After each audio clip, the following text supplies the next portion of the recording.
नमस्कार दोस्तों, स्वागत करता हूं आपके अपने YouTube channel the Vinay Kumar show में। इस समय आप सीख रहे हैं एक्टिव वॉइस से पैसिव वॉइस बनाना। आज के वीडियो में हम लोग कुछ ऐसे स्पेशल वर्ब के बारे में जानेंगे जिनके साथ एक फिक्स प्रीपोजिशन का प्रयोग होता है। नॉर्मली होता क्या है कि जब आप पैसिव वॉइस बना रहे होते हैं तो सब्जेक्ट से पहले क्या लिखते थे, बाई का प्रयोग करते थे। लेकिन यहाँ पे हम जानेंगे कि कुछ ऐसे वर्ब रहेंगे उनके साथ बाई का प्रयोग नहीं होगा, बल्कि एक कोई दूसरा प्रीपोजिशन का प्रयोग होता है। अब वो वर्ब क्या होगा, उनके साथ कौन सा प्रीपोजिशन का प्रयोग होगा, ये आज के वीडियो में हम लोग सीखेंगे। तो बिना समय गवाए आइए शुरू करते हैं। देखिएगा, ये हमारे वर्ब हैं। जितने भी वर्ब यहाँ पे हैं वे सब थर्ड फॉर्म में हैं। तो नियम क्या है कि जब भी पैसिव वॉइस में सरप्राइज्ड, एस्टोनिश्ड, डिसअपॉइंटेड, डिस्ट्रेस्ड, डिसप्लीज्ड और अलार्म्ड का प्रयोग होगा तो उनके साथ हम एट का प्रयोग करेंगे, बाई का प्रयोग नहीं होगा। अगर आप बाई का प्रयोग करते हैं तो वो सेंटेंस गलत हो जाएगा पैसिव वॉइस का। इसका स्ट्रक्चर क्या होगा, तो देखिए, पहले हमें ऑब्जेक्ट लिखना होता है, जैसा कि आप पैसिव वॉइस में सबसे पहले ऑब्जेक्ट ही लिखते हैं। इसके बाद हेल्पिंग वर्ब, फिर third form of the main verb, और मेन वर्ब के बाद आपको लिखना है यहाँ पर एट का प्रयोग करना है, और इसके बाद लिखना है सब्जेक्ट। एट का प्रयोग इन्हीं सारे वर्ब के साथ होगा, ये ध्यान रखिएगा। आइए इसको एग्जाम्पल के माध्यम से और बेहतर ढंग से समझने की कोशिश करते हैं। हमारा पहला एग्जाम्पल है माई इंटेलिजेंस सरप्राइज्ड हिम। तो देखिए, जब एक्टिव वॉइस से पैसिव वॉइस में जब चेंज करते हैं तो सबसे पहले हमें क्या लिखना होता है, ऑब्जेक्ट लिखना होता है। तो यहाँ पे हम देखेंगे कि इस सेंटेंस में हमारा ऑब्जेक्ट क्या है, तो हिम। तो यहाँ पे हिम को हम बना लेंगे सब्जेक्ट के रूप में, तो हो जाएगा आपका ही। इसके बाद हेल्पिंग वर्ब लिखनी है। तो आइए चेक करिए एक्टिव वॉइस कौन से टेंस में है। तो माई इंटेलिजेंस सब्जेक्ट हो गया, इसके बाद सरप्राइज्ड है, यानी मेन वर्ब का सेकेंड फॉर्म यूज हुआ है। और जब भी सब्जेक्ट के बाद मेन वर्ब का सेकेंड फॉर्म यूज हो जाए तो वो होता है पास्ट इंडेफिनिट। और पैसिव वॉइस के चार्ट में चलेंगे और पास्ट इंडेफिनिट में देखेंगे तो वहाँ हो जाएगा वाज और वेयर। तो ही के साथ लग जाएगा वाज और मेन वर्ब का थर्ड फॉर्म, तो ये हो जाएगा यहाँ पर सरप्राइज्ड। Surprised, okay. अब देखिएगा, आपने ऊपर क्या पढ़ा, जब भी ये सारे वर्ब पैसिव वॉइस में आते हैं तो इनके साथ क्या यूज करना होता है, एट। और इनमें से ही कोई एक है जो कि सरप्राइज्ड है, तो इनके साथ क्या प्रयोग करना होगा, हमें एट का प्रयोग करना होगा। बाई का प्रयोग बिल्कुल भी मत करिएगा।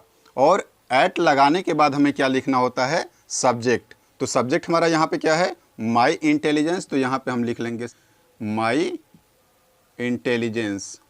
और हाँ, ये ध्यान रखिएगा, ये जो माई इंटेलिजेंस होगा पैसिव वॉइस का ऑब्जेक्ट होगा, ओके। क्योंकि एक्टिव वॉइस का सब्जेक्ट पैसिव वॉइस में जाकर बन जाता है ऑब्जेक्ट। फुल स्टॉप यहाँ पे लगा देंगे। इस प्रकार से हो गया, he was surprised at my intelligence. Next sentence है हिज फेलियर डिसअपॉइंटेड मी। उसकी असफलता ने मुझे निराश किया। तो इसका ऑब्जेक्ट पहले लिखिए, मी का सब्जेक्ट हो जाएगा आई। इसके बाद हेल्पिंग वर्ब, हिज फेलियर के बाद डिसअपॉइंटेड, यानी वही है पास्ट इंडेफिनिट, और आई के साथ लग जाएगा वाज पैसिव वॉइस के चार्ट के अनुसार। मेन वर्ब का थर्ड फॉर्म डिसअपॉइंटेड लिख लीजिए आप, डिसअपॉइंटेड। और डिसअपॉइंटेड आने की दशा में आप इनके साथ कौन सा प्रीपोजिशन का प्रयोग करेंगे, तो एट का प्रयोग करिए, एट। और सब्जेक्ट लिखिए, सब्जेक्ट क्या है हमारा, हिज फेलियर। यहाँ आकर बन जाएगा ऑब्जेक्ट, तो लिख लीजिए his failure, full stop. I was disappointed at his failure. इस प्रकार से हो गया पैसिव वॉइस। थर्ड सेंटेंस है हिज सक्सेस एस्टोनिश्ड अस। इसका देखिए ऑब्जेक्ट क्या है, अस है। तो इसका सब्जेक्ट बनाएंगे तो ये हो जाएगा वी। इसमें भी हेल्पिंग वर्ब देखेंगे तो हिज सक्सेस के बाद एस्टोनिश्ड यानी पास्ट इंडेफिनिट है, क्योंकि यहाँ पे वर्ब का सेकेंड फॉर्म यूज हुआ है सब्जेक्ट के बाद। तो यहाँ भी वी के साथ लग जाएगा वेयर का प्रयोग। प्लूरल का प्रयोग करेंगे यहाँ पे वी के अनुसार। वी वेयर वर्ब का थर्ड फॉर्म तो हो जाएगा एस्टोनिस्ड, एस्टोनिस्ड। एट का प्रयोग करिए इनके साथ और सब्जेक्ट है हिज सक्सेस, तो हम यहाँ पे लिख लेंगे हिज सक्सेस। ओके, इस प्रकार से हमारा पैसिव वॉइस हो गया we were astonished at his success. देखिए मैं कुछ वर्ब का प्रयोग करते हुए एग्जाम्पल दे रहा हूँ और उनका पैसिव वॉइस बना रहा हूँ। बाकी के वर्ब के साथ वैसे ही आप प्रीपोजिशन का प्रयोग करते हुए पैसिव वॉइस बना लीजिए। अब हम चलते हैं कुछ अलग वर्ब देखते हैं और उनके साथ कौन सा प्रीपोजिशन प्रयोग होता है, आइए देखते हैं। तो यहाँ पे है प्लीज्ड, सेटिस्फाइड, डिसगस्टेड, चार्म्ड, थ्रोंग्ड और लाइंड। जब भी ये पैसिव वॉइस में होंगे तो इनके साथ विथ का प्रयोग होगा, बाय का प्रयोग नहीं होगा। आपने वहाँ पे क्या देखा था पहले स्लाइड में कि उसमें डिस्प्लेस्ड, डिसअपॉइंटेड, ये जितने भी वर्ब थे उनके साथ हम एट का प्रयोग कर रहे थे, लेकिन यहाँ पे जो वर्ब आपके सामने दिए गए हैं इनके साथ न तो बाय का प्रयोग होगा और ना ही एट का प्रयोग होगा, बल्कि विथ का प्रयोग होगा। इसका स्ट्रक्चर होगा कुछ इस प्रकार से, जैसे ऑब्जेक्ट लिखेंगे, हेल्पिंग वर्ब लिखेंगे, फिर उसके बाद मेन वर्ब का थर्ड फॉर्म लिखेंगे, विथ लिखेंगे सब्जेक्ट से पहले। आइए अब हम लोग चलते हैं एग्जाम्पल की तरफ और हमारा पहला एग्जाम्पल है हिज बिहेवियर प्लीज्ड मी, उसके व्यवहार ने मुझे प्रसन्न किया। अब किसको प्रसन्न किया, तो मुझे, ये हमारा हो गया ऑब्जेक्ट मी, इसको हम बना लेंगे सब्जेक्ट के रूप में, तो मी का सब्जेक्ट हो जाएगा आई, तो यहाँ पे हमने लिख लिया आई। इसके बाद हेल्पिंग वर्ब का प्रयोग करना है, तो हेल्पिंग वर्ब लगाने से पहले हम चेक करते हैं एक्टिव वॉइस के टेंस को। तो यहाँ पे हिज बिहेवियर एक सब्जेक्ट हो गया, इसके बाद प्लीज्ड यानी वर्ब का सेकेंड फॉर्म है, तो ये हो गया पास्ट इंडेफिनिट। और पास्ट इंडेफिनिट पैसिव वॉइस में चलते हैं और पास्ट इंडेफिनिट में देखेंगे तो वहाँ होता है वाज और वेयर, तो आई के साथ लग जाएगा was.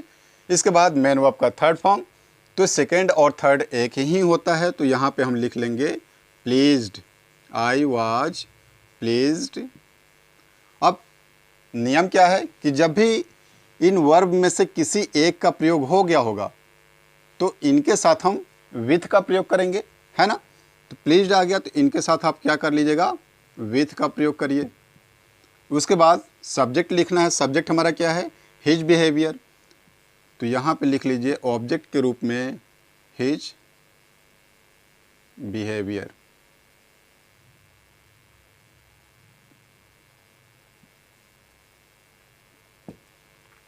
Full stop. I was pleased with his behaviour.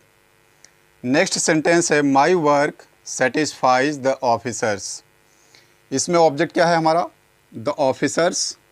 आइए लिखते हैं इसको, ऑब्जेक्ट एक सब्जेक्ट बन जाएगा, द ऑफिसर्स। अब टेंस पहचानिए, माई वर्क सब्जेक्ट हो गया, इसके बाद सेटिस्फाइज। देखिएगा सेटिस्फाई में IES जुड़ा हुआ है, ओके, वाई को हटाकर, यानी ये हो गया प्रेजेंट इंडेफिनिट का टेंस। और प्रेजेंट इंडेफिनिट जब हो गया तो पैसिव वॉइस के चार्ट में चलेंगे और वहाँ देखेंगे कि प्रेजेंट इंडेफिनिट में क्या होता है, तो इज, एम, आर। तो यहाँ पे द ऑफिसर्स प्लूरल के सेंस में है, तो यहाँ पे हेल्पिंग वर्ब के रूप में लिख लेंगे, आर का प्रयोग कर लेंगे। इसके बाद मेन वर्ब का थर्ड फॉर्म, तो ये सेटिस्फाई है, सेटिस्फाई से बना है, तो सेटिस्फाई का थर्ड फॉर्म हो जाएगा सेटिस्फाइड, तो यहाँ पे हमने लिख लिया सेटिस्फाइड थर्ड फॉर्म के रूप में। और इसके साथ हमें यूज करना है विथ का, तो हमने यहाँ पे लिख लिया विथ। और सब्जेक्ट हमारा क्या है, माई वर्क, तो यहाँ पे हम लिख लेंगे माई वर्क, फुल स्टॉप। इस प्रकार से पैसिव वॉइस हो गया the officers are satisfied with my work. Next sentence है the passengers lined the booking window.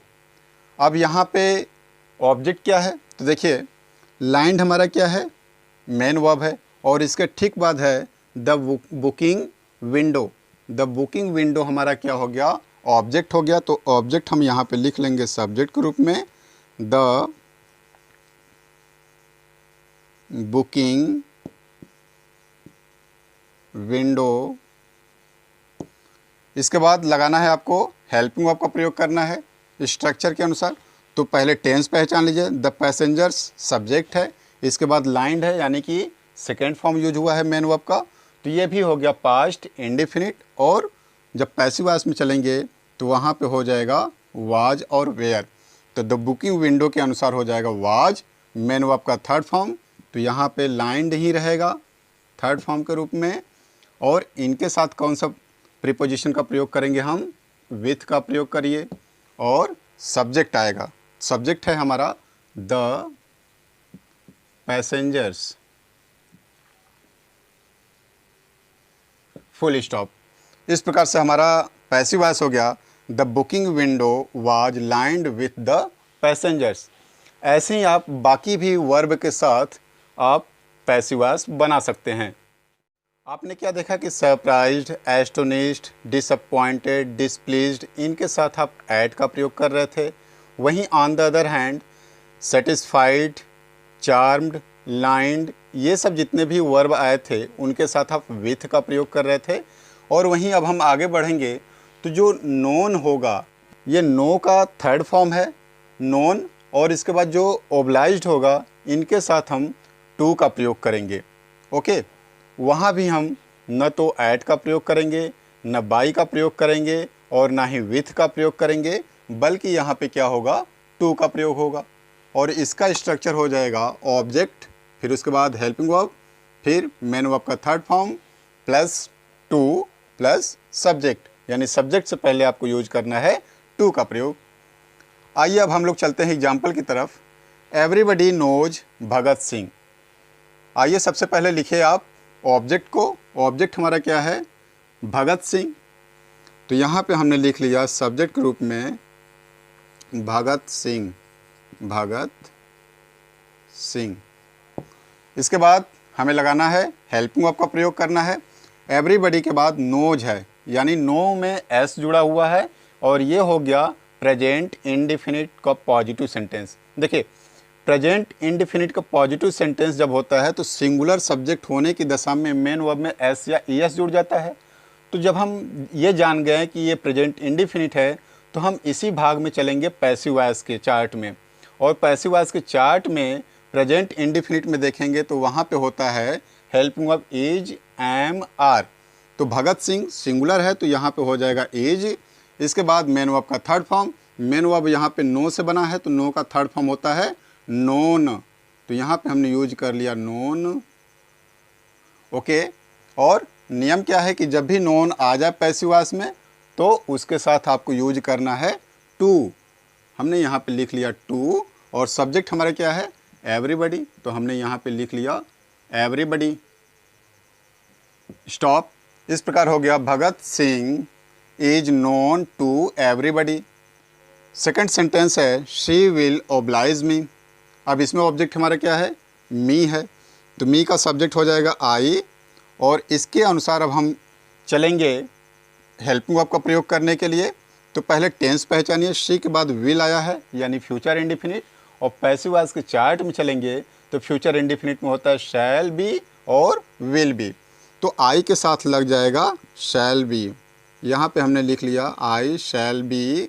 Main verb क्या है हमारा, ओब्लाइज है, ओब्लाइज का थर्ड फॉर्म हो जाएगा ओब्लाइज्ड, ओब्लाइज्ड, और इसके साथ हमें लगाना है टू का प्रयोग। सब्जेक्ट हमारा सी है तो सी बन जाएगा ऑब्जेक्ट, और हर के रूप में लिख लेंगे।